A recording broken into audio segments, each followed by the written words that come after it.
la reflexión.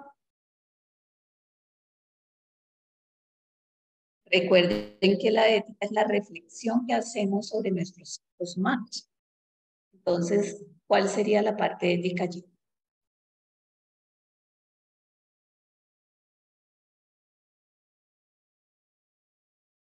Bueno, entonces, sí me están escuchando, ¿cierto?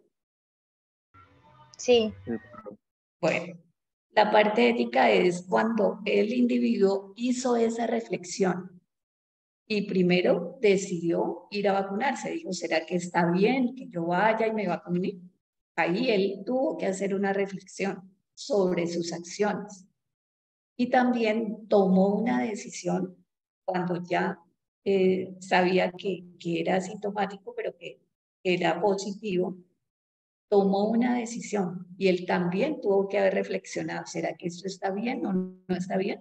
Pero pues realmente parece que no le interesó, pensó que estaba mal o pensó que estaba bien por algún motivo. Entonces, esa reflexión que hacemos sobre nuestras acciones son la parte ética y la acción misma es ya la misma moral. ¿Es claro hasta ahí? Sí, o sea, entonces la ética vendría siendo la parte en la que se hizo la prueba. No, cuando él reflexiona sobre qué es lo que va a hacer, cuando piensa, ¿será que voy a hacer algo que está bien o algo que está mal? Es esa reflexión sobre mis acciones. Sí. ¿Ya? ¿Y es claro para todos? ¿No hay dudas sobre esto? No. Bueno, igual es lo que creo que como psicólogos ustedes deben tener en cuenta cuando llega un paciente, ¿no?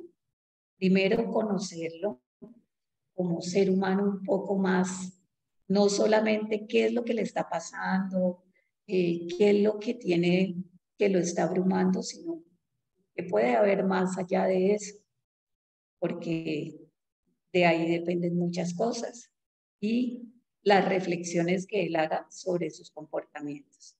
Entonces, bueno, ya queda definido que ética y moral no son lo mismo. Vimos que es ética y que es moral.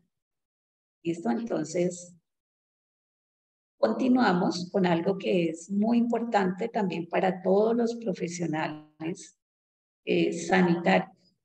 Les había comentado que voy a llamar profesión sanitaria o profesionales sanitarios, porque es como se llama actualmente.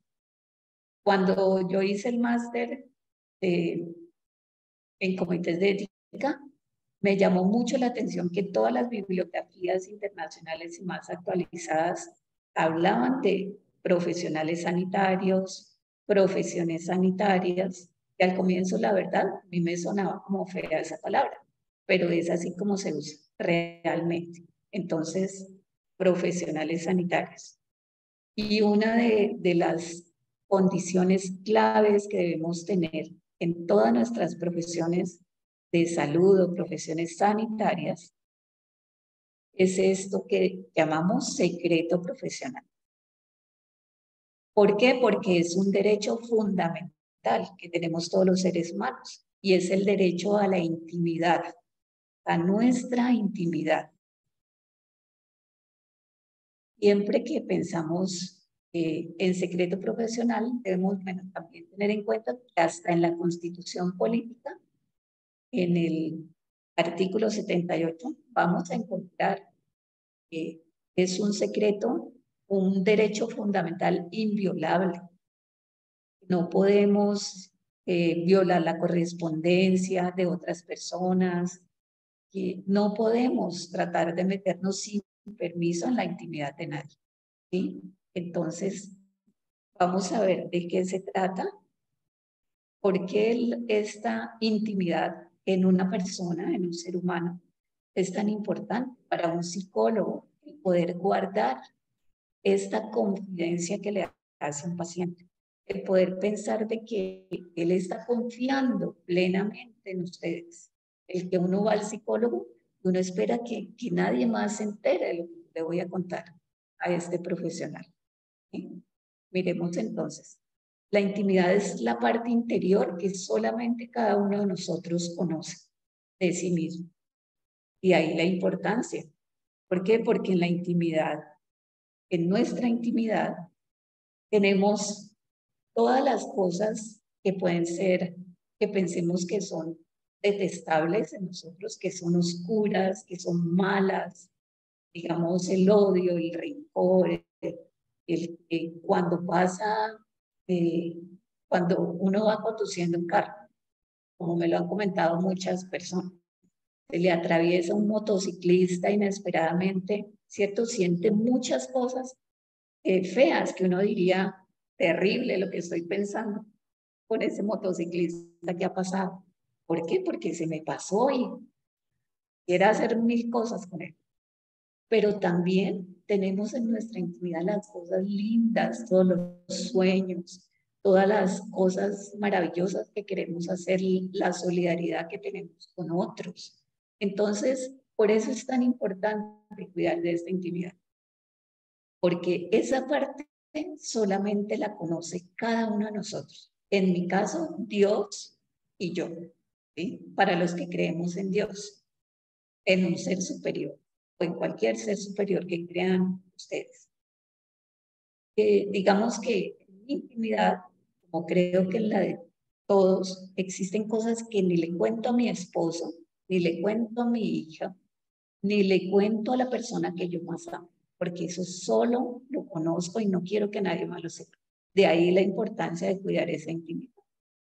Yo recuerdo que hace como 3 años más o menos salió una noticia que me llamó mucho la atención y fue de un joven de 16 años en Londres.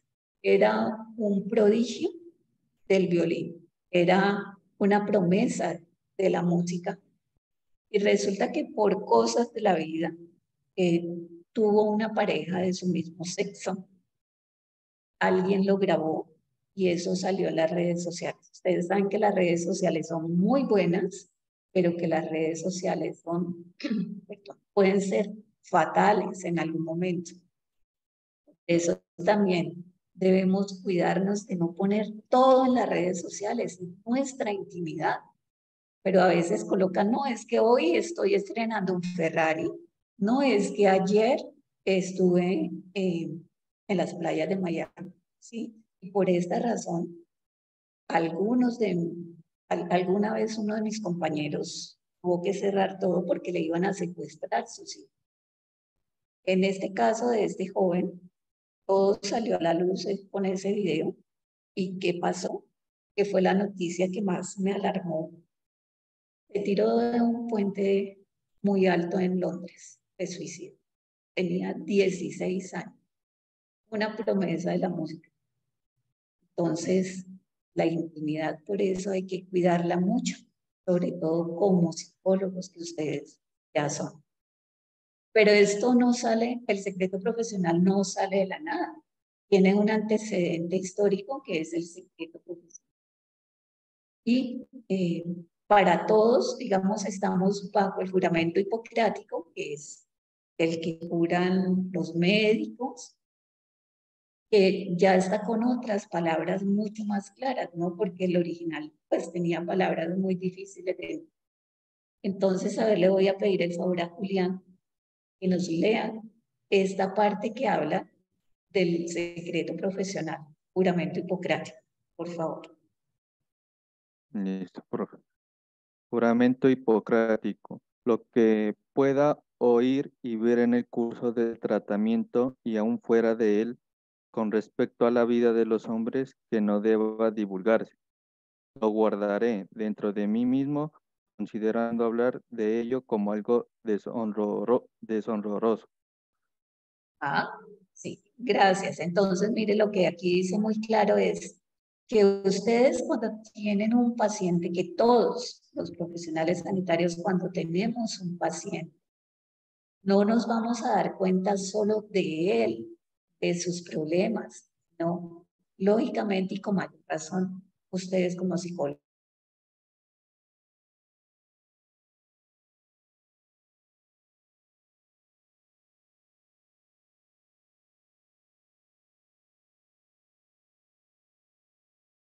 a su alrededor de su vida de los hombres, que no deba divulgarse, ¿cierto? Dentro y fuera del tratamiento. No se debe hablar porque es considerado desde este antecedente histórico como algo deshonroso. Y yo recuerdo que en un tiempo cuando fui tutora en la clínica de acá de la universidad, fui tutora de odontología y los pacientes pues son los que llegan y los estudiantes los atienden cuando ya tienen ciertas competencias. En quinto, ellos empiezan a atender pacientes externos. Entonces, ¿qué pasó? Una vez llegó una señora tarde y pues cuando un paciente llega tarde, el que se perjudica es el estudiante, lógicamente, porque pierde tiempo, no alcanza a cumplir las competencias. Entonces los pacientes entienden esto, los que van allí, y ella llegó disculpándose, me dijo, doctora, qué pena, discúlpeme, llegó tarde porque yo tengo un hijo que es drogadicto, llegó a llevarse todo lo que había en la casa, se formó un tropel, así me dijo. Yo no le estaba preguntando nada, mi estudiante tampoco, pero ella llegó a desahogarse con nosotros para poder disculparse. Por eso dicen que a veces la cita odontológica se convierte en un diván de psicología. Allí los pacientes nos cuentan muchas cosas que ustedes no se imaginan. Yo tuve una paciente también que ella siempre llegaba al consultorio muy despeinada, sin maquillaje, y empezaba a contarme un montón de cosas porque ella era separada, sus 3 hijas ya eran adultas, estaban fuera, ella vivía sola, aunque viajaba y todo, pero se sentía, parece, muy sola. Y yo muchas veces, mucho tiempo la escuchaba y al final le hacía cualquier tratamiento, así no fuera mucho, pero no les miento, al salir del consultorio ella iba al espejo, al baño, se peinaba, se maquillaba y salía totalmente transformada. Yo decía, seguramente fue porque la escuché un ratico y contarme de por qué se está sintiendo tan mal. Entonces, eh, pero eso yo no lo puedo contar a nadie, porque es que me he dado cuenta de todo lo que pasa a su alrededor, de su familia. Eso es lo importante de guardar esta intimidad, este secreto profesional. Y entonces miramos, es una obligación ética, ya cuando hablamos directamente del secreto profesional, ¿cierto? Que no debe divulgarse ni permitir que esa información se conozca directa o indirectamente sobre la salud del paciente o su familia. Ahí queda muy claro. Debe ser guardado como un secreto y yo pienso que los psicólogos son los que mejor secretos deben aprender a guardar, porque ya vemos por qué esa intimidad es tan grande. De hecho, alguna vez mi hija, pero a mí se me olvidó comentarles algo muy importante, ahora que digo mi hija, yo tengo 2, les comenté que llevaba 44 años de casada con el mismo marido y tengo 2 hijos, un hijo que es cirujano vascular y una niña que es ingeniera industrial. Entonces, en algún momento, mi hija necesitó ir a un psicólogo y yo tengo muchos amigos psicólogos y tengo una amiga que es muy especial, que es médica, ha hecho también psicología, es experta en familia, pero nunca pensé en enviarla a esos compañeros que tanto quiero. ¿Por qué? Porque yo pensé, ella va a creer que me van a contar a mí lo que le están diciendo, entonces mejor todo separado, ¿cierto? Que no haya conflicto de intereses, lo que se llama conflicto de intereses. Que nada tenga que ver, mejor si no conozco al psicólogo eh, o si lo conozco pero la relación no es directa. Entonces, pues digamos que esas cosas para mí son bien importantes. Bueno, entonces hasta aquí este es el secreto profesional. Según la opinión de la OMS, Todos sabemos, recordamos que es la OMS, ¿cierto? ¿Sabemos todos qué es? Profe. ¿Qué es la OMS? Organización Mundial de la Salud. Eso. Dice que el secreto profesional tiene una doble condición, que es una condición moral y una condición jurídica. Moral porque es el compromiso ético del que hemos estado hablando todo el tiempo, el contrato con cada paciente. Y una jurídica porque en este momento en los tribunales de ética hay demandas porque han violado el secreto profesional. Los profesionales sanitarios han violado ese secreto y yo ya puedo demandar en un tribunal de ética a ese profesional que faltó a ese compromiso. Entonces tiene doble condición, moral y jurídica. ¿Dónde más encontramos que sean las violaciones de ese secreto profesional? ¿Ustedes cuál creen que es el mayor secreto profesional que guardamos nosotros como paciente? Aquí dice, violaciones cuando hay una circulación abierta de historias clínicas por solicitudes de tratamiento interconsulta. Antes de la ley 100, y yo se lo digo por experiencia, muchos profesionales de la salud, cada uno estábamos en nuestros consultorios y grandes consultorios, era la época dorada, todos vivían, pues los más antiguos, muy bien, económicamente. Cuando llegó la ley 100, entonces nos cambió la vida en ese sentido. A partir de la ley 100, básicamente, compartimos consultorios, nos repartimos los horarios, compartimos las auxiliares. Ya no es tan fácil por el flujo de pacientes que antes había particular, mantener un consultorio cada uno. Igual, ni siquiera los médicos, todos ya trabajan con EPS, todos los profesionales trabajan. Yo un tiempo tuvimos una sociedad de odontólogos y hicimos un convenio y trabajamos con una EPS. Pues a eso llegamos todos. Entonces, las interconsultas, el que estemos varios profesionales en un mismo consultorio, el que estén las historias clínicas circulando, todo eso se presta para que se violen más fácilmente estos secretos profesionales.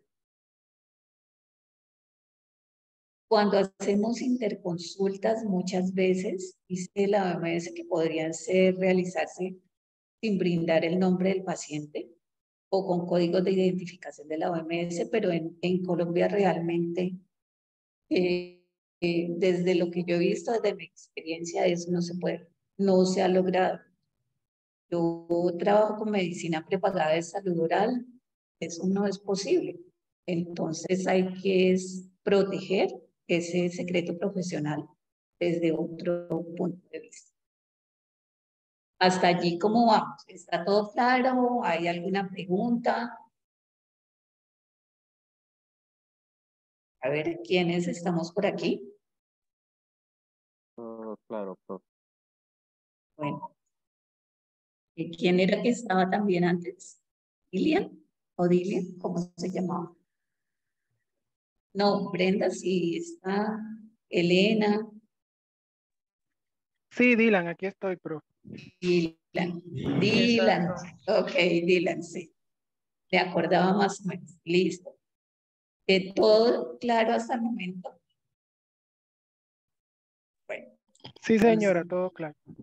Tenemos entonces que en Colombia el secreto profesional no es un deber absoluto desde lo ético. Hay países como, digamos, Inglaterra, según las últimas revisiones, que hay secretos allá que son absolutos. En Colombia, el secreto profesional no es absoluto. ¿Por qué? Porque tiene algunas excepciones. Entre ellas son muchas que se engloban, digamos, o se resumen en estas cuatro. Primero, por autorización del paciente. Segundo, por el bien del paciente. Y vayan pensando para que a ver si cada uno me dice un ejemplo práctico que ustedes podrían tener. Por beneficio de la familia o de la sociedad y cuando lo exige la ley. El primero no tiene, digamos, no tiene ninguna explicación, porque si el paciente me autoriza, cuéntelo, dígaselo a mi familia, a mi pareja, listo, no hay ningún problema. Me siento mal porque ella está haciendo esto, porque él está actuando de esta manera. Me lo autoriza el propio paciente, entonces no hay problema. La segunda excepción, por el bien del paciente. ¿Cuál sería un ejemplo de lo? Ustedes han recorrido ya un largo camino, están en 10º, en sus prácticas, digamos, ¿cuál sería una excepción? O sea, un caso en que yo pueda revelar o deba revelar ese secreto profesional por el bien de ese paciente. ¿Quién se le ocurre? De pronto puede ser cuando, por ejemplo, yo en mi escenario de práctica estoy haciendo en la base aérea. Y cuando miro de pronto algún soldado que tenga ideación o planeación suicida, tengo que activar esa alarma. O puede ser en otro caso de pronto cuando se esté infringiendo violencia intrafamiliar y de pronto no sé si un juez me solicita No, como primero por el bien del paciente. Muy bien, ay, ya. Muy bien, Julián. Sí, vamos por ahí, por el bien del paciente. Perfecto. Tú ves que tiene ideación suicida. Excelente. Hay que dar la voz de alerta. Yo recuerdo que cuando mi hijo estaba en la universidad, él estudió en la del Valle Medicina, hubo un compañerito que se le murió la abuelita, que era para él todo, esa abuelita. Luego, sus papás estaban casi separados, estaban en un proceso de separación. Entonces a él se le vino el mundo encima.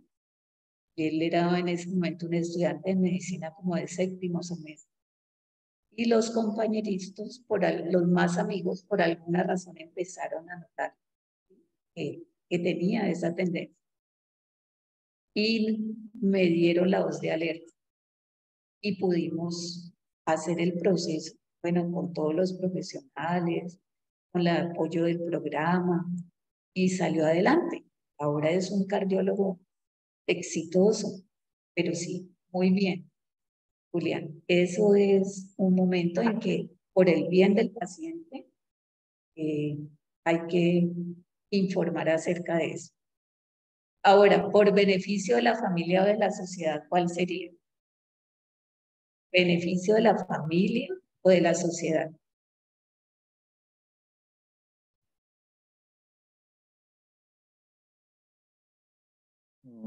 por el beneficio de la familia y la sociedad, no sé, yo creería, lo colocaría como ejemplo, tal vez una persona que tenga un trastorno esquizofrénico.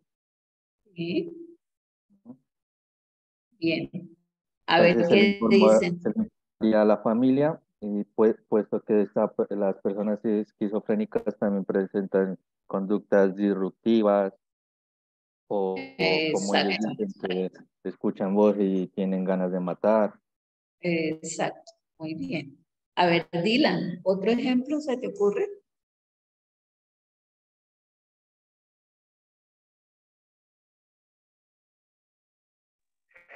Podría ser, digamos, algo que, no sé, que pueda afectar a la sociedad.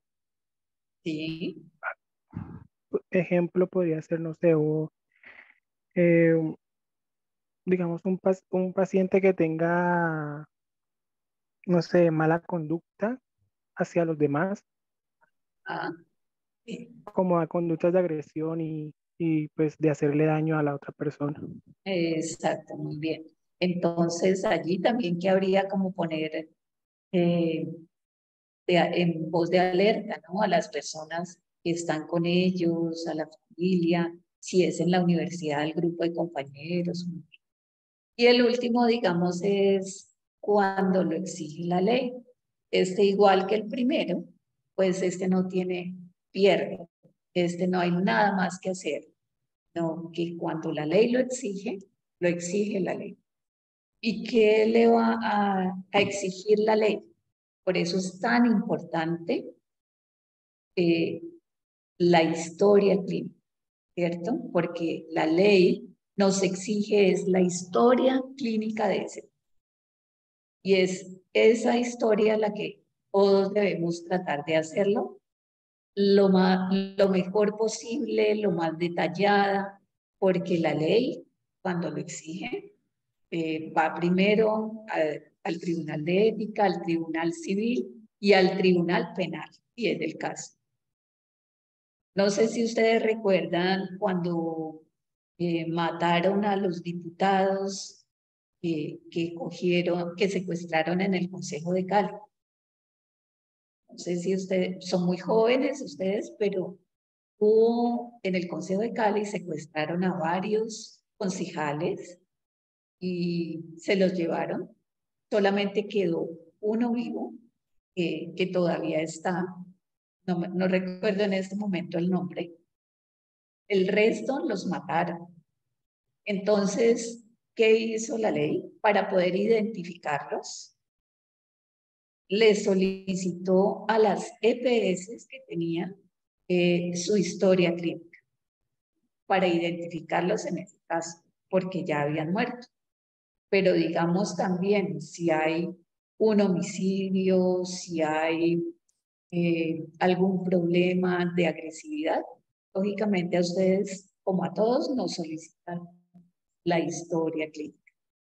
Entonces, estos son las 4 excepciones que tiene el secreto profesional, que encierran muchas, ¿cierto? Por autorización del paciente, cuando lo exige la ley, no tienen pierde. Pero por el bien del paciente y beneficio de la familia o sociedad, son las que más pendientes debemos tener.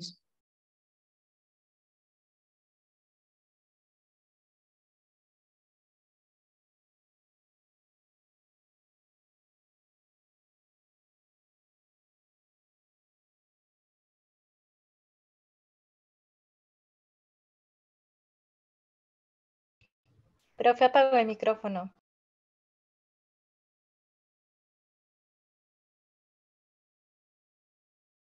Perdón, disculpe. Nuestro mayor secreto profesional es la historia clínica de un paciente.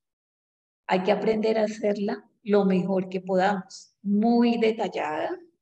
Ya vamos a ver, recuerden, la historia clínica es un documento privado, obligatorio y sometido a reserva, donde se registran cronológicamente las condiciones de salud del paciente. Ustedes han hecho ya estas historias clínicas, ¿cierto?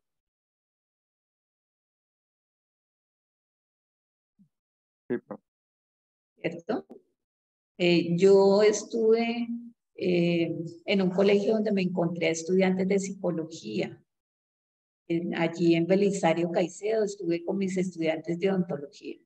No sé si a alguno le tocó por allá, pero yo vi que allí estaban atendiendo unos niños porque es un colegio, ¿no? Un colegio privado, eh, cerca de Siloé. Entonces, y hacían sus historias clínicas. Entonces, recordemos, por eso es importante, es un documento privado, obligatorio y sometido a reserva, donde se registran cronológicamente, ¿qué quiere decir? Día a día, paso a paso. Cada vez que va el paciente, hay que registrar las condiciones de salud.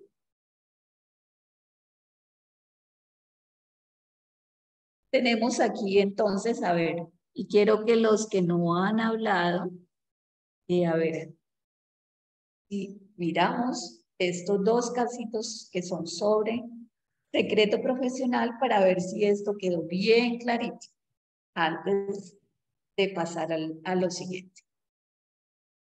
A ver, ¿no está Elena ya con nosotros? ¿La perdimos? ¿Elena? ¿Elena? ¿No está?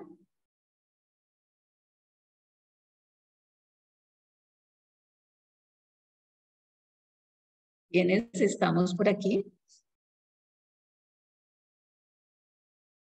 Bueno, entonces, los que estamos. Dylan, por favor, ¿puedes leer el primer caso para reflexionar sobre secreto profesional? Sí, ¿me escuchan? Sí, señor. Bueno, una paciente da a luz un niño con el síndrome de Leishman, Ajá. el cual está ligado al cromosoma X. Ella no acepta que se comunique a sus 3 hermanas que están en edad reproductiva. El médico, sin embargo, les informa a ellas el problema. Bueno, hasta ahí. Entonces, a ver qué definimos entre todos. ¿Está bien lo que hizo el médico o no? Viendo lo que hablamos de secreto profesional.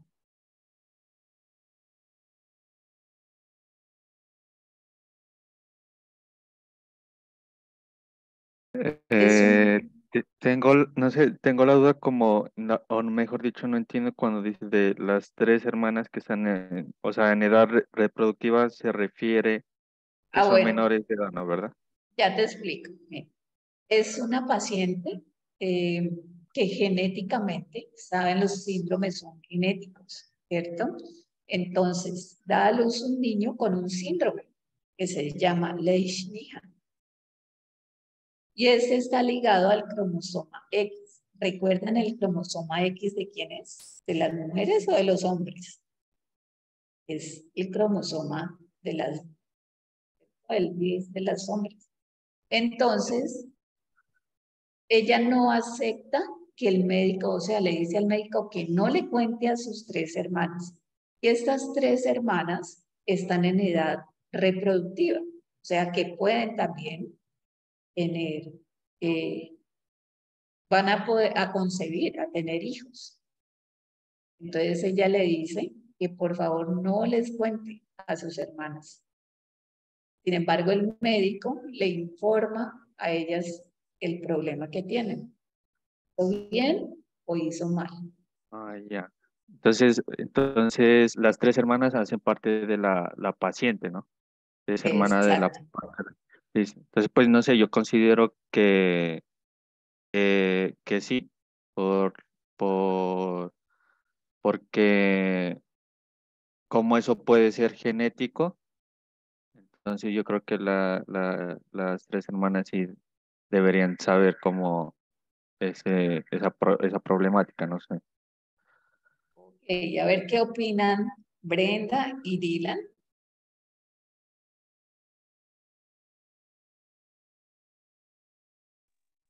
Brenda y Dylan, ¿qué opinan? ¿Estuvo bien que el médico informara a sus hermanas, sí o no? Profe, pues yo diría que sí y a la vez que no.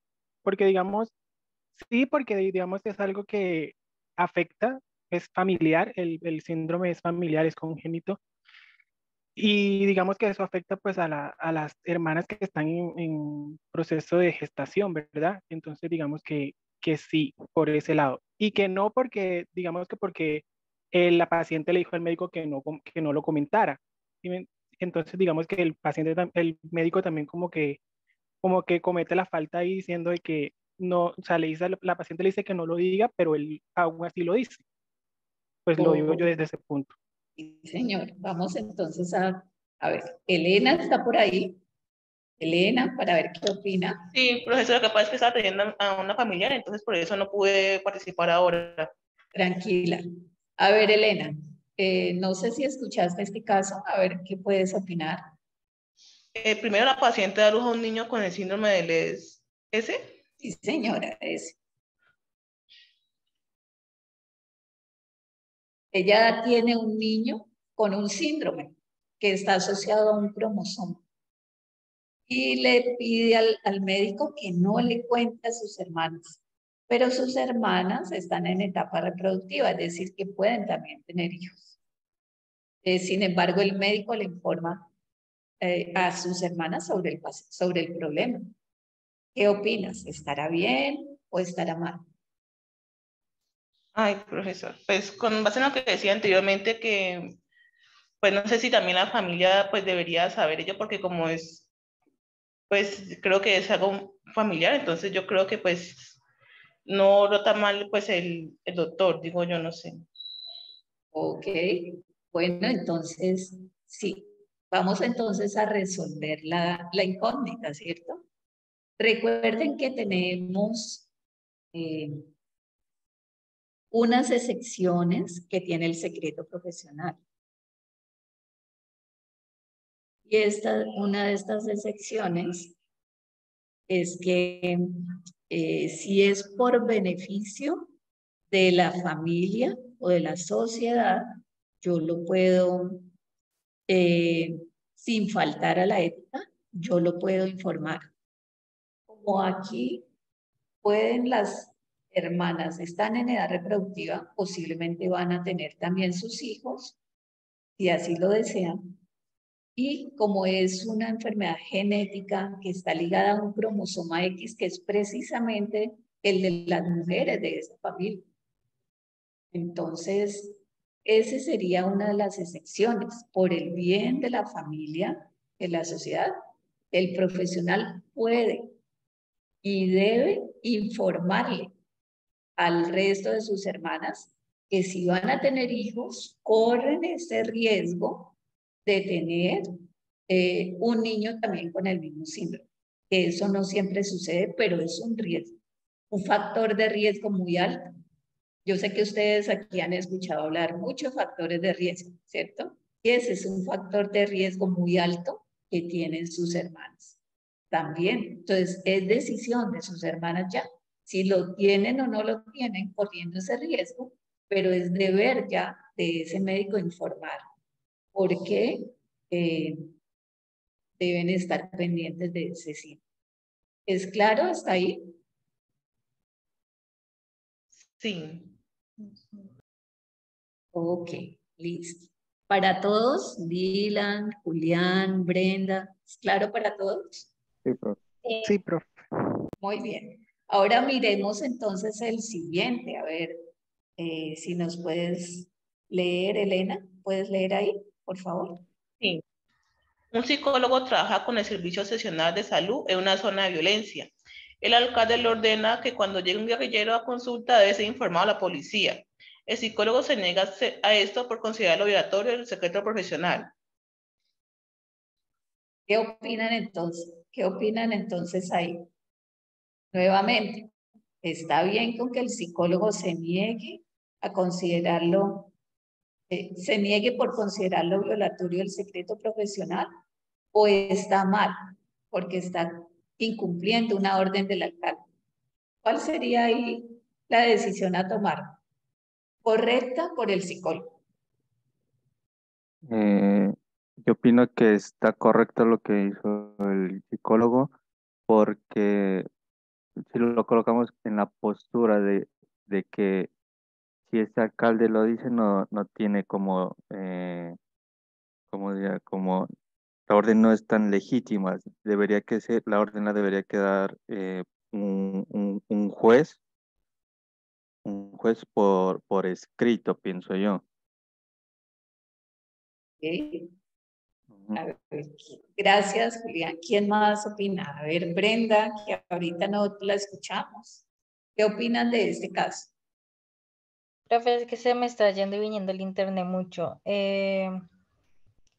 Pues yo pienso que, o sea, que es correcto lo que hace el psicólogo porque hay, o sea, con el hecho de que la persona sea guerrillera, O sea, no está interviniendo a que, o sea, no tiene que ver con que él tenga que recibir un servicio, ya sea que de pronto la persona vaya a atentar contra su vida, vaya a hacer daño a otra persona, directamente quizás sí se pueda considerar, puede revelar el secreto, pero de lo contrario no.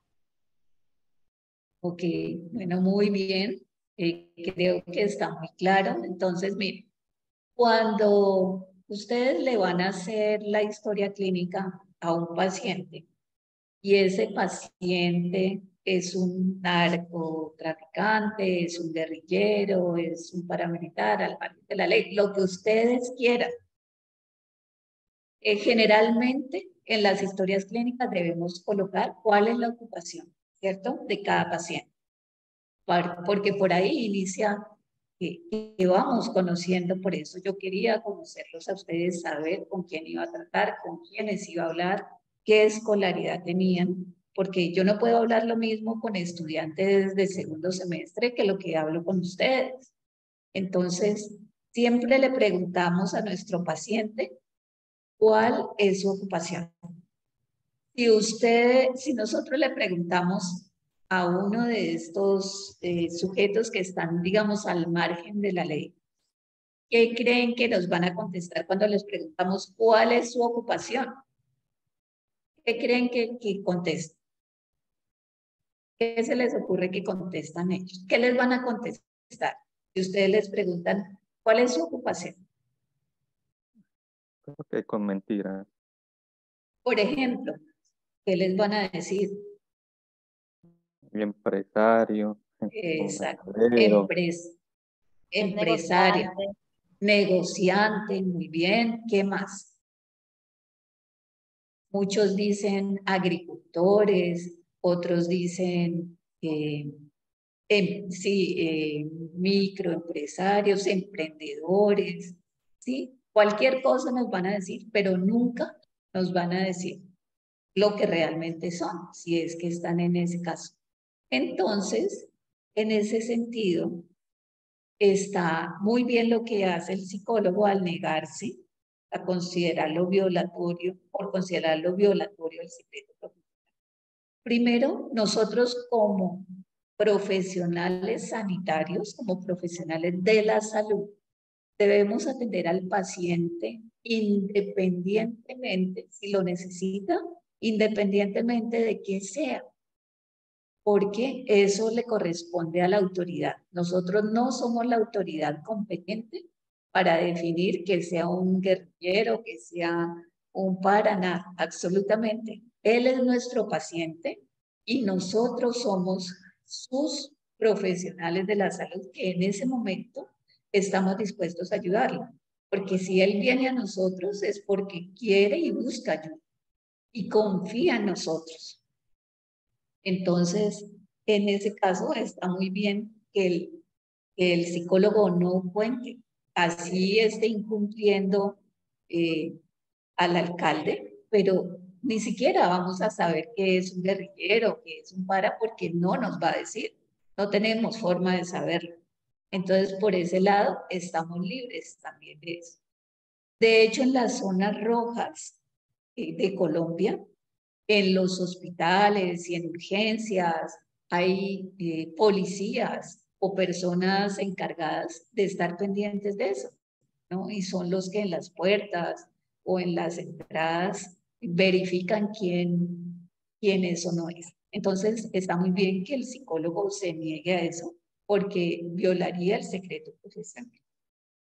Yo les cuento, bueno, a mí me gusta contar, si se van a dar cuenta, muchas experiencias que he tenido a través de todo este largo camino que llevo como odontóloga y como docente, básicamente. En la Universidad del Valle, yo tuve una estudiante en odontología que ella nos contaba, ¿no? Cuando hablábamos de esto. Ella nos decía, una vez yo fui al centro con mi madre y nos robaron. Ya nos contaba. Las atracó un joven y la robó. Y ella dice, mire, yo nunca me olvidé de los ojos de ese muchacho que nos robó. Nunca. Eran unos ojos tan especiales que yo nunca los olvidé. Cuando ellos estaban haciendo rotación de su práctica, fueron a un barrio X de Cali y en ese barrio se encontraron a este sujeto. Y ella nos dice, yo apenas lo vi, yo recordé sus ojos y yo dije, este fue el que nos atracó el día que yo fui con una.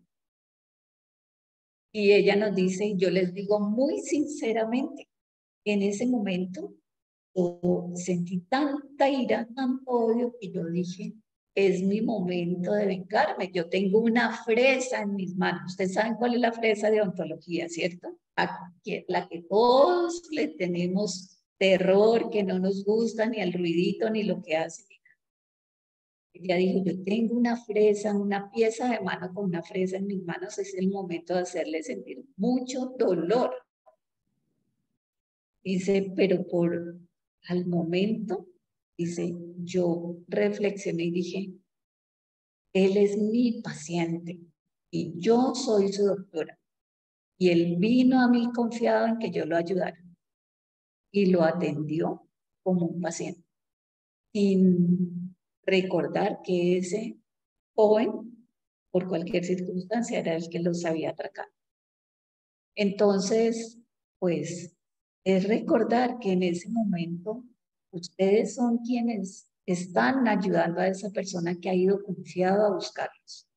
Y no hay que tener nada más en cuenta, es atenderlo. De hecho, cuando no atendemos a un paciente, digamos en las EPS, ya uno tiene la libertad de atender o no atender al paciente. Si es que el paciente me trató mal, me gritó, me pegó, digo, no lo vuelvo a atender y nadie me puede obligar.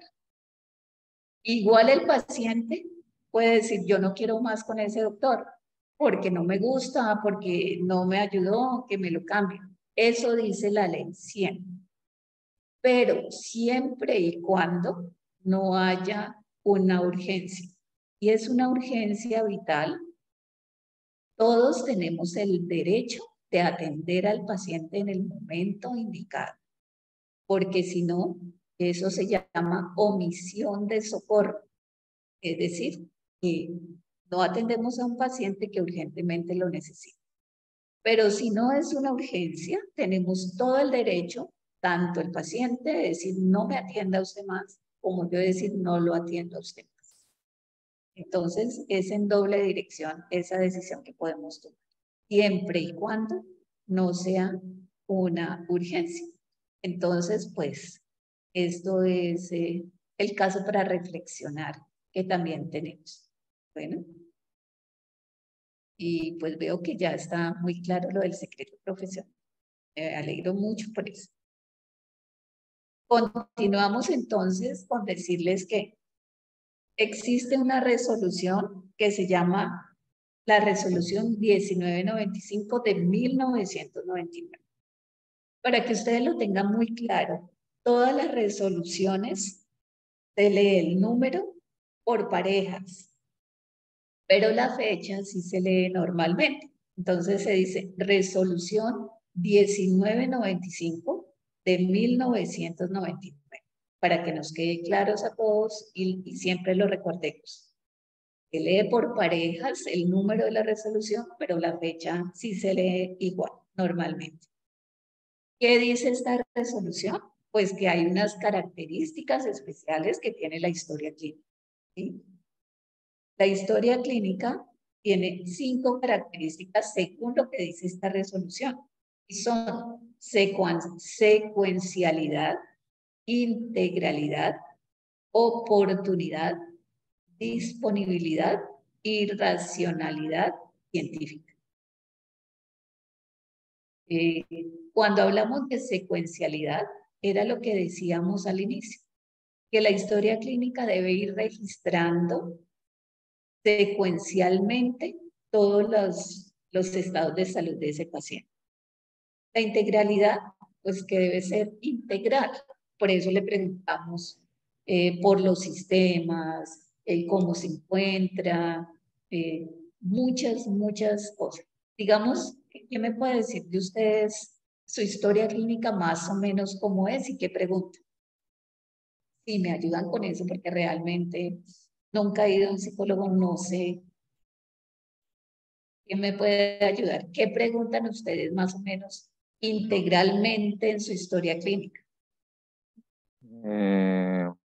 Pues los datos personales, nombre, edad, ocupación, escolaridad, religión, el ámbito familiar, si los padres son casados, divorciados, unión libre. En el caso de lo médico, si ha tenido alguna cirugía, si consume medicamento, si está en algún tratamiento médico. Eh, yo también en el escenario de práctica que soy, cómo se relaciona con los compañeros, con los subalternos o superiores, y creo que ya eso. También, Gracias. Sí. también si tiene alguna creencia religiosa y a quienes considera redes de apoyo, porque a veces las redes de apoyo no son la misma familia, sino que puede estar entre otras personas cercanas. Ok, muy bien, Ah, muchas gracias. y el motivo de consulta. Sí, el motivo de consulta. Bueno, en términos generales, creo que son todas muy parecidas de todos los profesionales de la salud, digamos con algún énfasis diferente de acuerdo a la profesión específica, ¿no? Como ustedes, cuáles son las redes de apoyo, bueno, toda esa parte. Muy bien, muchas gracias por informarme sobre eso porque realmente no lo sabía. Entonces debe ser integral, debe tener integralidad. Debe tener oportunidad. ¿Qué es oportunidad? De que si mi paciente llegó hoy a la clínica, a la consulta, hoy mismo yo debo hacer la evolución de lo que sucedió para llevar un control. ¿Sí? Eso se llama oportunidad. Oportunamente debo evolucionar. No que él llegó hoy, entonces yo la evoluciono mañana o después, porque seguramente se me va a olvidar, se me van a pasar detalles importantes. Eso es oportunidad. Disponibilidad es que viene de la palabra disponible, ¿cierto? La historia clínica, ¿a quién le pertenece la historia clínica? ¿A quién le pertenece? ¿De quién es la historia clínica? El paciente. De cada uno de nosotros, ¿cierto? Como pacientes. La historia clínica es del paciente. Entonces, esa historia clínica, igual que sucede en las IPS, en las EPS, en las IPS que es donde las entregan, debe estar disponible en el momento que nosotros vamos y las solicitemos, porque esa historia es nuestra, nos pertenece. Guardan, digamos que como una generalidad en cada institución por razones administrativas, legales, pero deben siempre darnos una copia cada vez que la solicitemos. Entonces, eso es disponibilidad, estar disponible en el momento que la necesite. Si es en un consultorio, su paciente debe ir y usted le debe dar una copia de esa historia clínica. Y racionalidad científica, digamos, es donde ya anotamos casos especiales, donde consignamos también exámenes, ayudas diagnósticas, todo lo que sea científico más que todo. Entonces, estas son las características, 5 que debe tener una historia, que tiene una historia clínica. Y hay 3 archivos en donde debe guardarse una historia clínica. Estos archivos son el archivo de gestión, el archivo central y el archivo histórico. El archivo de gestión es aquel donde yo guardo las historias clínicas de mis pacientes que están activos hasta los 5 años. El archivo central, de los 5 años a los 20 años, debo guardar historias clínicas de mis pacientes. A mí ya me ha sucedido, pues yo me gradué en el 83, en el 82, llevo mucho, ya 40 años de egresada. Entonces, pacientes que cumplieron 20 años con su historia clínica, uno hace un Excel donde coloca todos los datos más importantes, datos personales básicamente de ese paciente, y ya puede quemar las otras, ya puede deshacerse del resto de historias clínicas. Ese es el archivo central que debemos conservar hasta los 20 años. Y un histórico donde se guardan casos muy especiales, casos, digamos, como Julián que quiere hacer forense. Entonces, guardamos esos casos que consideremos que son muy importantes, por eso se llama un archivo histórico. Quiero hacer allí un pequeño paréntesis. Tú me cuentas, Julián, de qué se trata propiamente la psicología forense, así muy resumidamente. Profe, no tengo conocimiento muy bien, pero de lo que yo sé es como que tiene que ver con así esos casos de reclusos, como lo penal, y que lo solicitan también de pronto si en alguna sentencia con algún recluso, no sé, el juez, solo sé como eso, pero no lo he investigado así como tal. Ah, ya, ok, gracias. Sí, porque digamos que medicina forense, que odontología forense, a mí me llamaba también mucho la atención, pero pues no sé, está diferente, ¿no? Yo estuve en un curso donde nos explicaron propiamente qué era la odontología forense, y entonces ahí yo decidí que no me gustaba definitivamente y no hice el diplomado ni nada, porque la odontología forense es de aquellos pacientes que ya han fallecido, eh, que están en las salas de autopsia y todo eso. De eso se trata la odontología forense. Entonces yo tenía mucho entusiasmo, pero el día que fui y me di cuenta de qué se trataba, no sé, no me gustó y decidí no, nunca hacer un diplomado sobre eso. Entonces, pues por ahí les cuento. Bueno, entonces de eso se trata. ¿Está claro lo de las características y lo de los archivos para todos o hay alguna pregunta ahí? ¿O está claro? Listo. Sí, profe. La Ok. profesora aquí busqué y dice que es la psicología forense, así como resumen, dice que dentro del ámbito jurídico, la psicología forense es la rama que aplica los principios e investigaciones generales de la psicología, ya sea clínica, social o cognitiva, con el objetivo de asesorar a los jueces y tribunales en los procesos judiciales. Ah, qué bueno. Sí. Entonces no estabas lejos, estás bien ubicado ahí. Sí. Bien. Ajá, muy bien. Listo. Entonces, gracias por la aclaración. Muy chévere saberlo. Continuamos entonces y sabemos que hay un decálogo que se llama el Decálogo de la Historia Clínica. Esto fue tomado eh, de un médico en jurídicos, el doctor Eduardo Rey Forero, ¿no? Entonces, si ustedes recuerdan, cuando estábamos en bachillerato, en geometría decíamos pentágono, tenía 5 puntos, 5 lados, hectágono, 6 lados.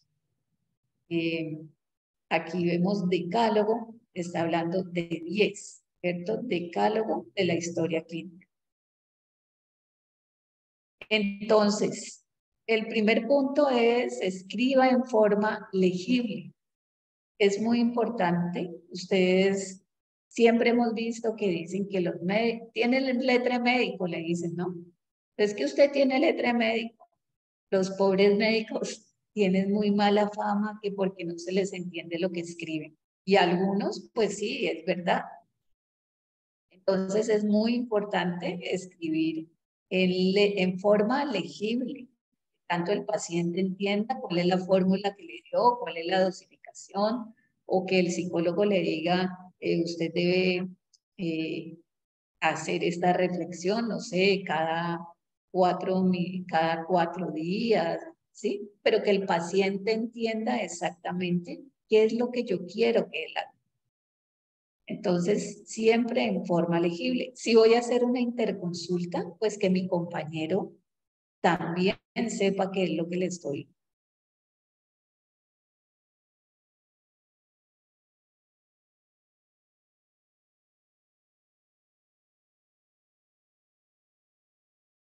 Lo más recomendado es anotar la fecha y la hora de sus observaciones u órdenes. Y ahí tiene que ver un poco lo que decía Julián con lo que él quiere ser. Porque aquí hemos visto en las películas, más que todo, cuando se comete un asesinato, una persona puede salir libre, inocente o culpable porque en esa fecha y a esa hora estuvo en el momento del homicidio, digamos, o estaba lejos, en otra parte. Entonces, una historia clínica puede, como sabemos que ya también la ley la puede solicitar, entonces esa historia clínica puede salvar a una persona o puede culparla. Entonces, por eso es muy importante la fecha y la hora. A ver, ¿quién me dice por qué no dejar espacios en blanco? Alguien que no sea Juliana, a ver. Que es el que más habla. ¿Por qué será que no es bueno dejar espacios en blanco en las historias clínicas?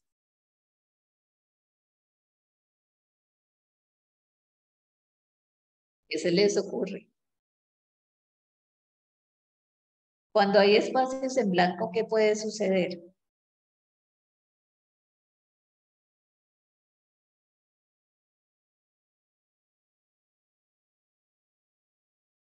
A ver, Brenda, Elena, ¿qué se les ocurre? Dylan, ¿qué se les ocurre? ¿Por qué no es bueno dejar espacios en blanco en las historias clínicas?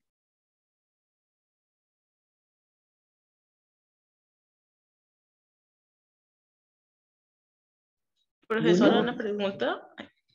¿Cómo? No sé, podría ser si de pronto dejando un espacio en blanco tal vez pueden alterarnos en la misma, podría ser. O es como si no. Sí. No, exactamente, es por eso. Porque cualquiera puede entrar y escribir en esos espacios en blanco y sería una historia clínica que queda adulterada, ¿sí? Es muy bien, así es. Queda adulterada, entonces no debemos dejar espacios en blanco. Cuando hay un espacio en blanco, se recomienda trazar una rayita como para cerrar la historia. Y si cometemos un error y no hay más historias clínicas, entonces lo que se sugiere es colocar el error entre paréntesis y seguir escribiendo a continuación. Eso es lo que se recomienda, porque alguna vez nos vamos a equivocar y no hay, o no está el tiempo, o no tenemos en ese momento otra historia clínica. Entonces se recomienda, si me equivoqué, coloco entre paréntesis y sigo escribiendo a continuación. Y ya se va a saber que ese es un error. Evite tachones o enmendaduras también, por lo mismo que decía Elena, ¿sí? Porque si yo coloco, si hago un tachón, si coloco liquid paper, pues va a ser una enmendadura, lo cual quiere decir que allí hubo algo que yo borré y volví a colocar. Una enmendadura es un delito en una historia clínica, no deben haber enmendaduras ni tachones. Por eso nunca se debe utilizar el liquid paper. Lo siguiente es revisar todos los datos anotados por el equipo de salud. No sé si a ustedes les pasa, pero a mí me gustan mucho las series que tienen que ver con salud, con medicina y todo eso, y con psicología, porque les dije al comienzo que yo era como una psicóloga medio frustrada, ¿no? Entonces me gustan mucho las series y alguna vez se presentó una serie que se llamó A Corazón Abierto. Yo no sé si alguno de ustedes la vio, aunque ustedes son muy jóvenes y fue hace bastante. a corazón abierto. ¿Por qué traigo esto a colación? Porque uno de los médicos no anotó, dice, revise los datos anotados por el equipo de salud. Entonces, el médico no anotó lo que le había dosificado a la paciente en ese momento. No colocó nada, no hicieron una evolución, ni su auxiliar, ni la enfermera, ni el médico, nada. Cuando llegó el otro médico, ¿qué hizo? Dosificó nuevamente a la paciente y la paciente murió por sobredosis. No estaba anotado. La evolución no decía nada. Entonces, por sobredosis de esa paciente murió porque le volvieron a colocar lo que el otro médico ya le había colocado. Entonces, por eso es muy importante revisar los datos anotados por el equipo de salud y relacionar todos los datos de exámenes paraclínicos que concuerden con los datos clínicos. Esos son los exámenes paraclínicos.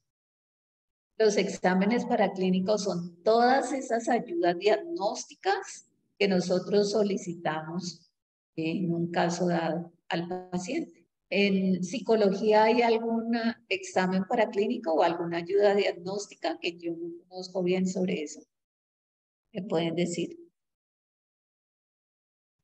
No sé si de pronto haga referencia a eso, pero por ejemplo, donde yo hago prácticas, que es con adultos mayores, nosotros aplicamos pues pruebas psicológicas como para apoyarnos en el diagnóstico. Por ejemplo, el Mini Mental, el Preifer, la Savage, o sea, todas esas pruebas que como que ayudan. No sé si se refiere a eso, no sé. Ah, sí, claro, es una ayuda diagnóstica. Y lo que hay que tener en cuenta, digamos, es que concuerden con los datos clínicos que ya conocemos, ¿no?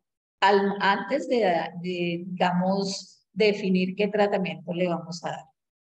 Porque si hablamos de la medicina, que es como el ejemplo más sencillo, recuerden que hubo una noticia también hace varios años de que a un paciente no revisaron su radiografía de rodilla y operaron la izquierda y la rodilla mala era la derecha.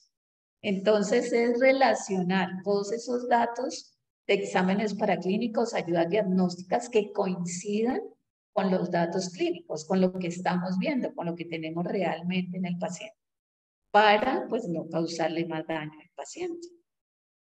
De eso se trata. Entonces, a eso se refiere. Seguimos entonces con el 7 que dice no omita los efectos adversos o resultados de estos. Muchas veces, no sé si los psicólogos formulan, ¿ustedes formulan alguna vez?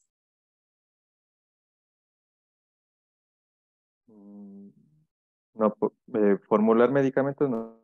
Sí, no formulan, pero digamos mandan algunas terapias que puedan tener resultados adversos, eventos adversos, digamos psicosis o algo así. Pues se estructura como el plan de intervención. eh, Bueno, sí, como un tipo de terapia sería. ok.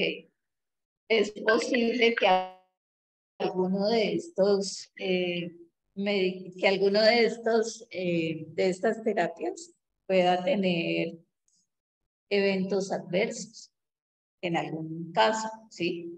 Y ustedes saben, si uno como profesional lo sabe, no debe omitir de contarle, decirle al paciente, mire, es que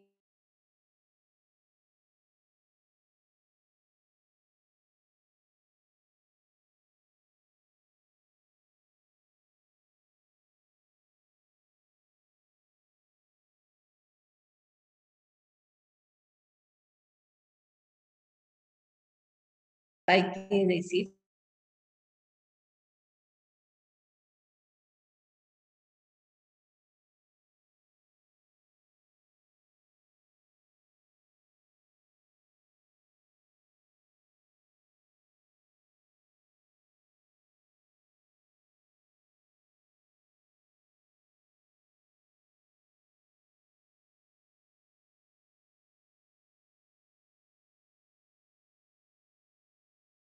Sí, pensé que era mi internet. Pues fue acá, sí. Entonces dice,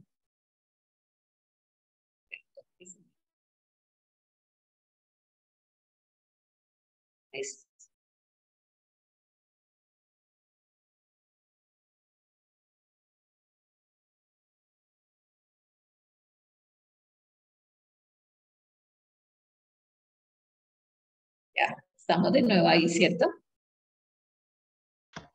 Sí.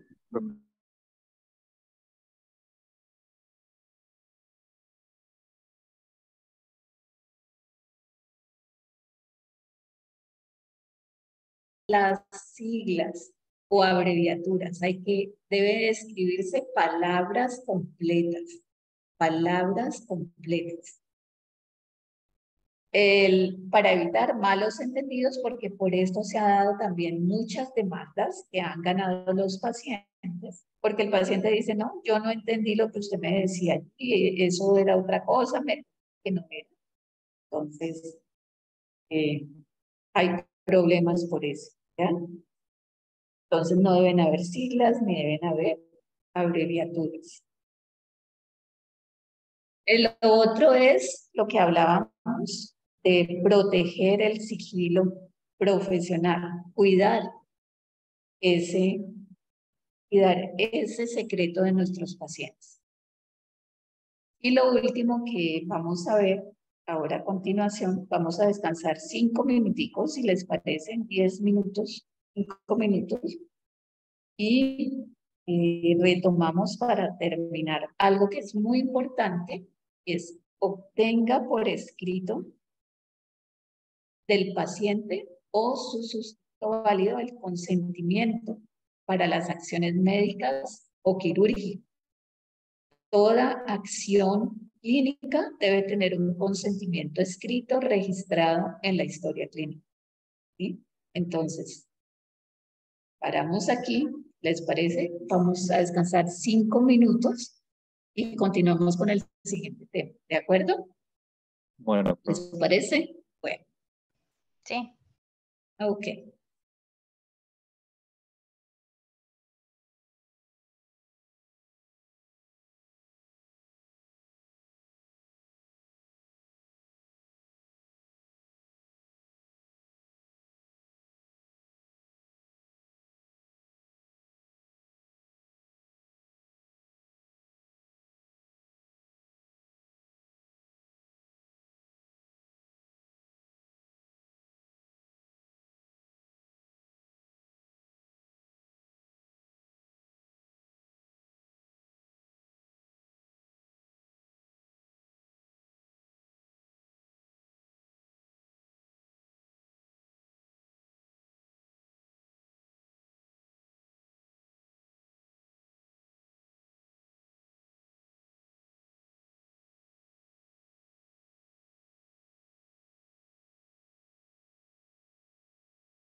Entonces, vamos a continuar para ver nuestro último tema. Es que también tenemos que ir ahora a firmar el contrato, a revisar nuestros cursos. Entonces, les agradezco comprensión y vamos a continuar para terminar el último tema que tenemos pendientes. ¿De acuerdo?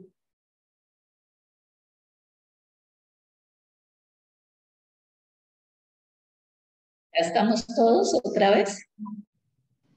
Sí, profe.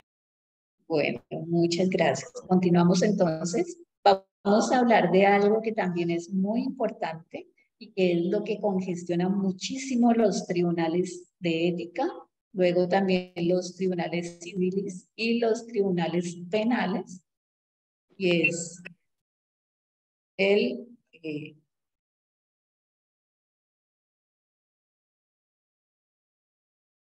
el consentimiento informado. ¿Ya han escuchado hablar del consentimiento informado, cierto?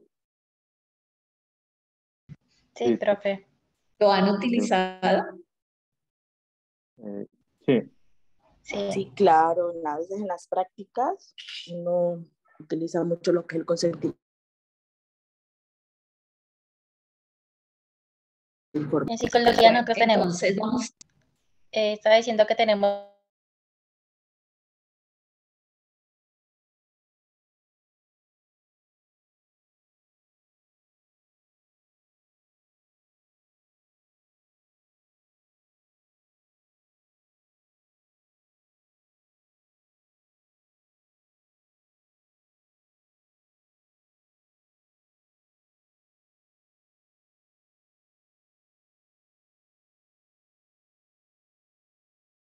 consentimiento informado y asentimiento. ¿Escucha? Sí, señora, te estoy escuchando. Tenemos consentimiento informado y también asentimiento informado.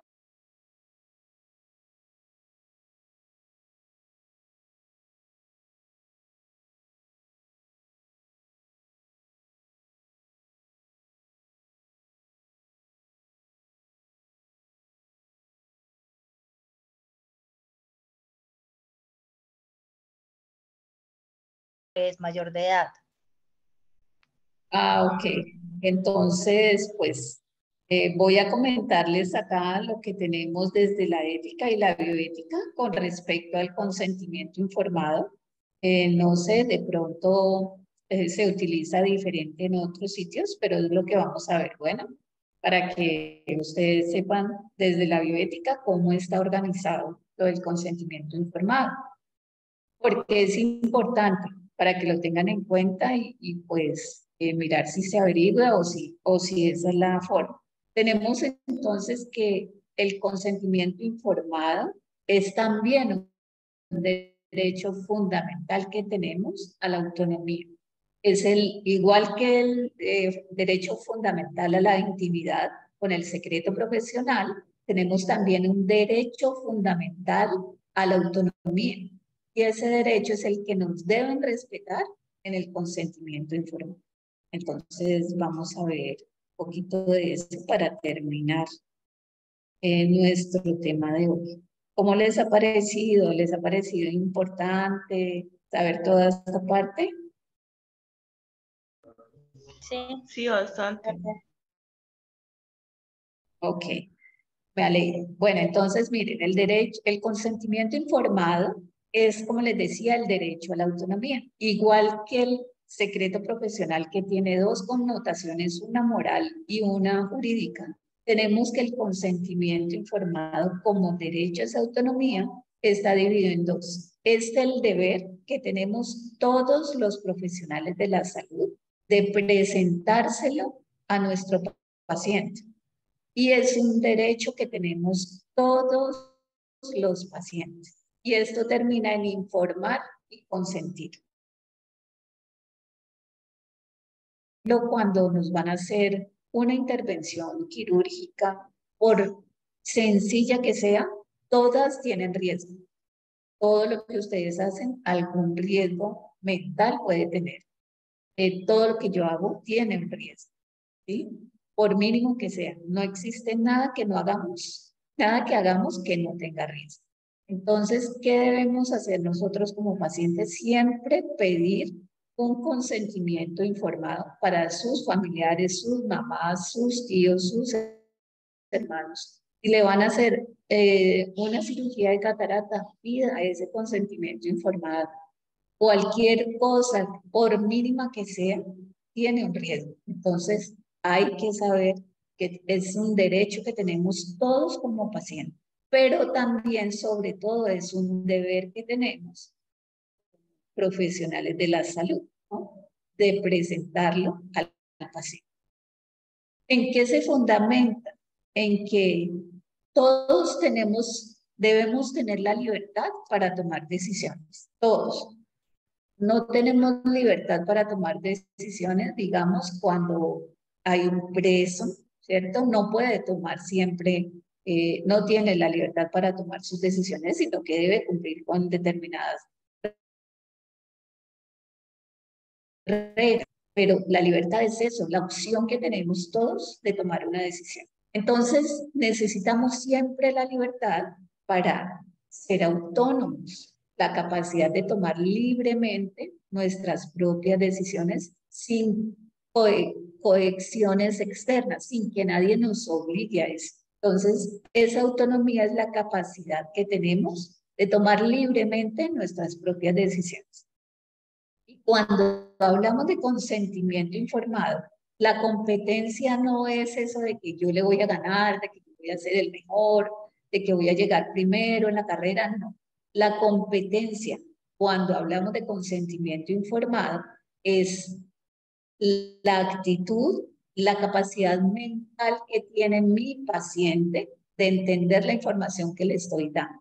Eso es competencia en autonomía y consentimiento informado. Que mi paciente tenga la capacidad mental, la luz todavía, de entenderme qué es lo que le estoy diciendo en ese consentimiento informado, que se lo debo presentar y explicarle muy bien de qué se trata. No es solamente, como nos dicen muchas veces, firme este consentimiento informado y nadie casi lo lee porque o está muy enredado, no lo entendemos. Por ejemplo, a mí una vez me operaron una catarata y me pasaron un consentimiento. Había muchas cosas que yo no entendía porque yo no soy médico y algunos términos extraños. Entonces yo tuve que decir, háganme el favor y explíquenme qué es esto, qué es lo que me van a hacer, de qué se trata, etcétera, ¿sí? Entonces, nos debemos preocupar.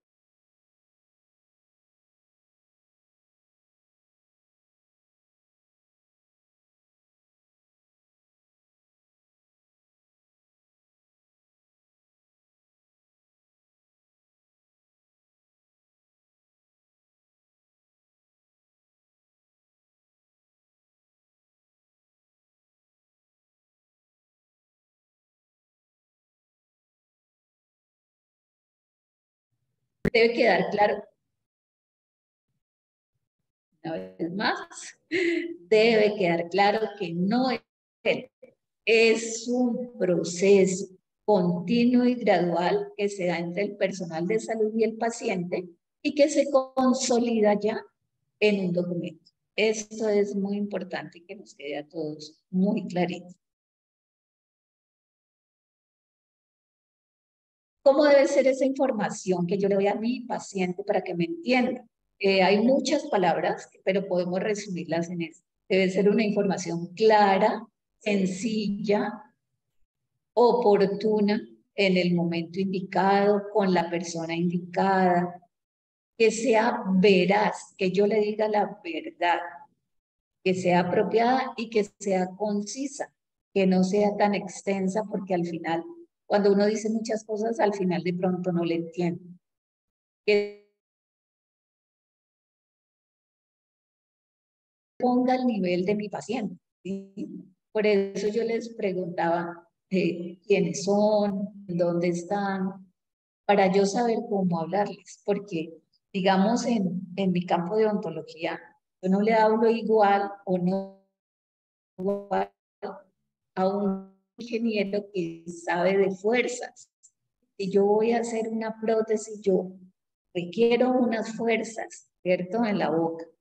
Y yo a mi paciente, que si es ingeniero, yo le puedo hablar de fuerzas, pero no le puedo hablar de fuerzas al señor que es el vigilante de los carros, porque no me va a entender. Entonces, además de ser muy clara, debe ser una información muy sencilla, poniéndome al nivel de escolaridad y de competencia que tenga ese paciente. ¿Listo? Entonces, debe ser clara, debe ser sencilla, oportuna. De pronto este no es el momento indicado para yo decirle, sino que tengo que esperar un poquito más, o esperar que llegue el papá, o esperar que llegue la esposa, para que se sienta acompañado, sobre todo en el caso de ustedes. Y voy a decirle algo, si tiene que colaborar la familia, si depende mucho de la relación familiar, debe ser entonces oportuna en el momento apropiado, veraz y conciso. Pero igual que el secreto profesional, la autonomía tiene también unas incapacidades. Y estas incapacidades son para el ejercicio de la autonomía. Cuando hay falta de capacidad, para que no nos entiendan. Por ejemplo, los niños o menores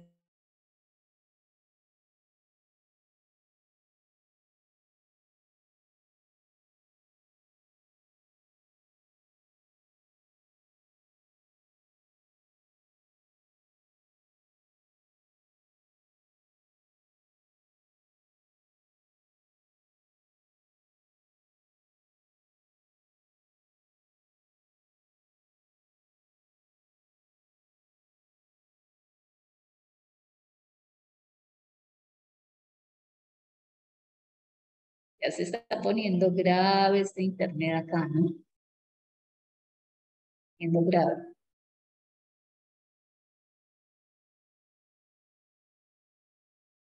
¿Ahí me escuchan de nuevo? Sí, profe. Bueno, les preguntaba si un señor de 83 años puede ser competente para ayudarle una información. ¿Qué opinan? ¿Puede ser competente para qué, profe? Para ayudarle la información respecto a su estado de salud. ¿El señor será competente, un señor de 83 años, para entenderme y para tomar en caso de una decisión si quiere que yo le haga el tratamiento o no?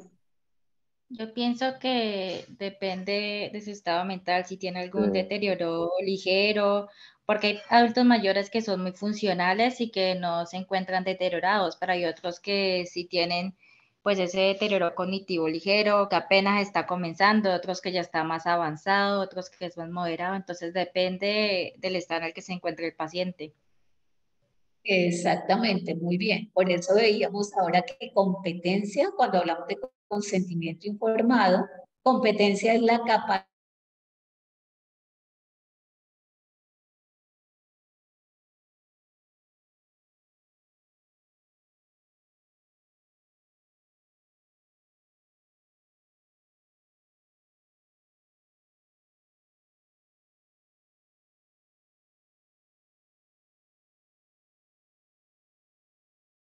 Por eso, niños o menores de edad, para ejercer su autonomía. Adultos mayores que no sean competentes, no competentes, eso es muy claro. Enfermos mentales o personas, lógicamente, con daño cerebral, ¿ya? Entonces, estas serían las incapacidades para ejercer la autonomía, que ustedes ya claramente también las conocen. Hay algo muy importante y es que el consentimiento informado es un documento, como vimos, es un proceso que termina con un documento consolidado con la firma de todos. Pero dice muy claro, es un documento que libera al agente de salud de responsabilidad por consecuencias previsibles, o sea, cosas que yo puedo prever que me van a suceder en esa consulta, pero no por una mala praxis, pero no por una mala praxis.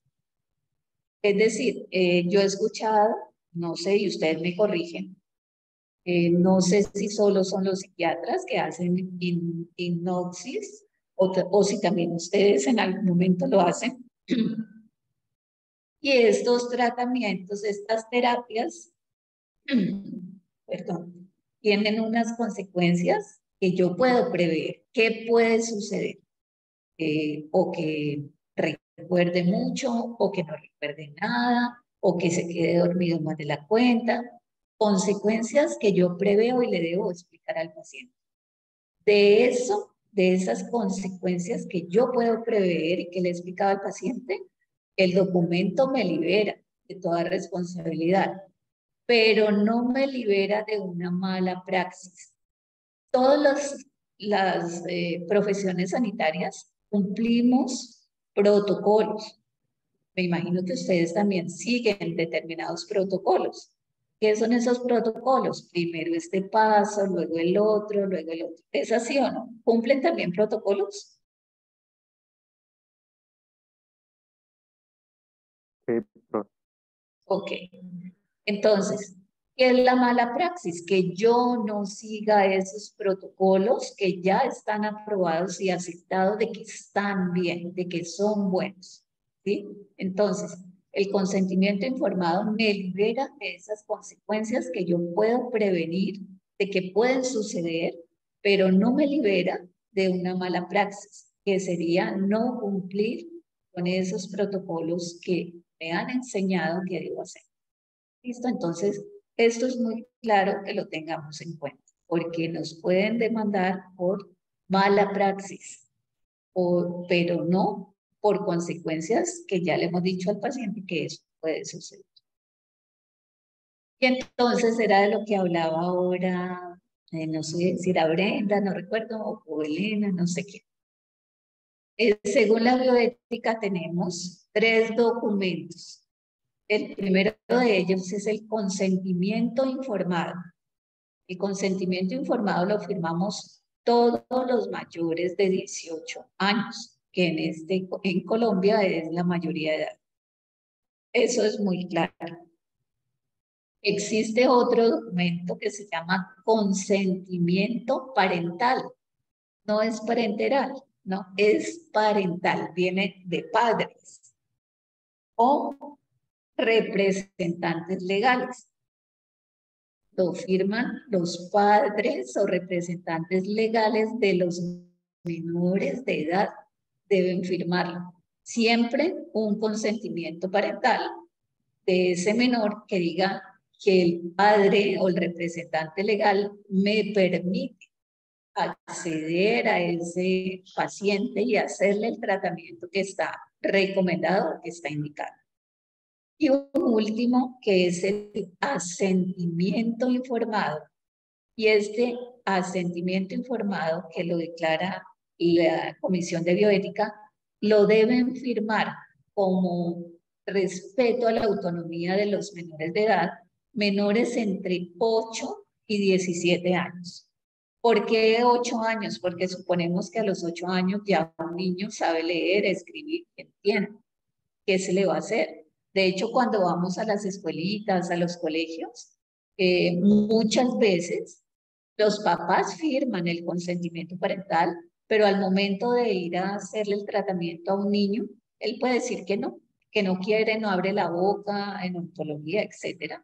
Entonces, el asentimiento informado respeta la autonomía del niño para que diga si quiero que me lo haga o no quiero que me lo haga. Entonces, el asentimiento informado lo firman los menores entre 8 y 17 años. Quiero saber si hay alguna duda respecto de estos 3 documentos o si está todo claro. Por favor.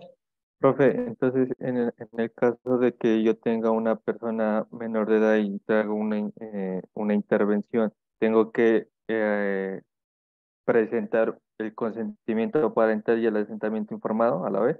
Perfecto. Muy bien. Sí, señor. Y ese menor de edad está entre los 8 y los 17 años, ¿sí? Y si tú lo ves que es competente para entender la información que le vas a dar, está muy bien esa conclusión a la que llegaste. Sí. Si es un menor de edad, debe presentar el consentimiento parental y el asentimiento informado que lo firma el menor entre 8 y 17 años. ¿Es claro para todos? Así como lo fue para Julián. Sí, señor. Boris, que está por aquí, lo veo. Brenda, Elena. Sí, profe, es claro. Sí, es clara información. Muy bien. Entonces, Cualquier duda que ustedes tengan en algún momento, se puede comunicar conmigo, me escriben un correíto, estoy siempre a la orden para eso. Y vamos a ver entonces como el contenido mínimo del consentimiento que debe llevar, que ustedes ya lo conocen, pero es que generalmente en el consentimiento pensamos que solamente se deben decir los riesgos, pero en el consentimiento también es importante decir cuáles son los beneficios que usted va a tener, ¿sí? Con esto.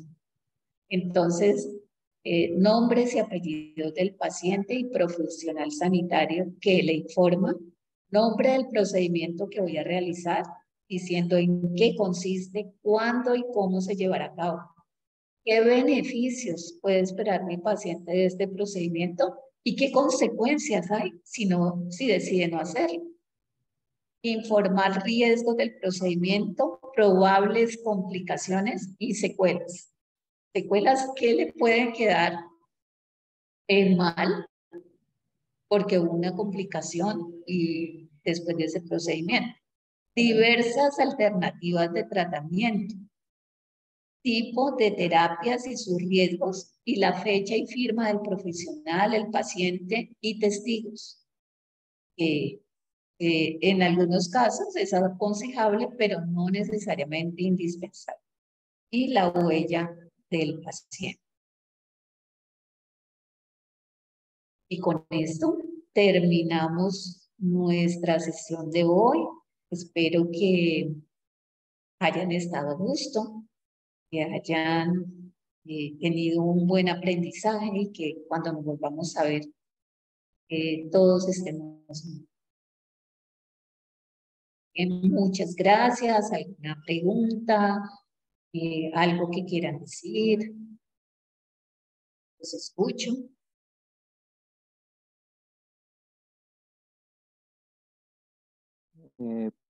Profe, no sé si se me pasaría, pero con lo de tengo una pregunta, lo de la confidencialidad que es sobre que va dentro del artículo.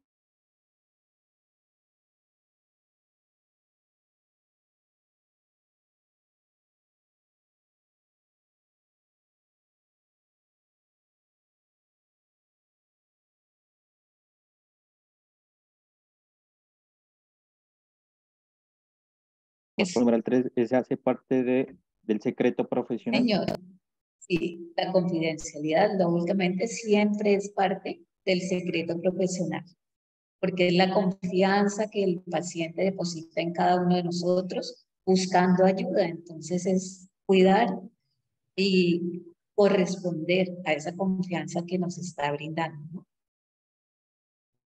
Y así es. Listo, profe, gracias. Bueno, antes de que, digamos, nos despidamos, yo le estaba preguntando a Alejandro, ¿habrá algún día, algún momento, porque nos quedan 2 sesiones, ¿cierto? ¿Habrá alguna de estas 2 sesiones en que podamos encontrarnos presencialmente o muy difícil? ¿Qué dice? Profe, que nosotros la siguiente semana en la mañana iniciamos práctica y la mayoría de nosotros estamos allá en los escenarios, entonces no sé si sea posible en ese momento. Ya, ok. Y por las tardes, noches tampoco. Muy difícil, ¿cierto? Pues tenemos clases de 2 a 4 y de 4 a 7. Ah, ok. Bueno, entonces trataremos de seguirlo haciendo así. Y cualquier duda, estoy disponible. Mi correo personal es bermeo76@hotmail.com.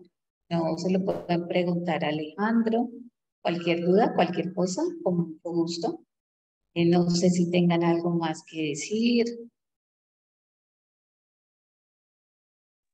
Si les Profe, si pareció. nos podría hacer compartir como la diapositiva. Alejandro,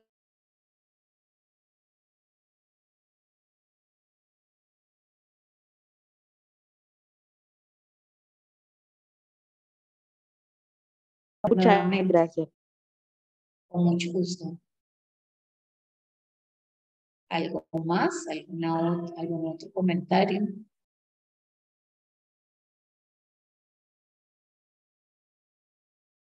¿Aprendieron cosas nuevas? Claro, profe. Sí, profe. Bueno, listo. Entonces, bueno, un placer habernos visto, habernos encontrado. Espero que, bueno, volvamos a encontrarnos en la siguiente sesión. Cada vez sea mejor. Bueno, un abrazo para todos, que tengan un feliz resto de día. Hasta la próxima. Igualmente, gracias. Hasta luego, muchas gracias. Ok, hasta luego. Hasta Con gusto. luego. Hasta luego.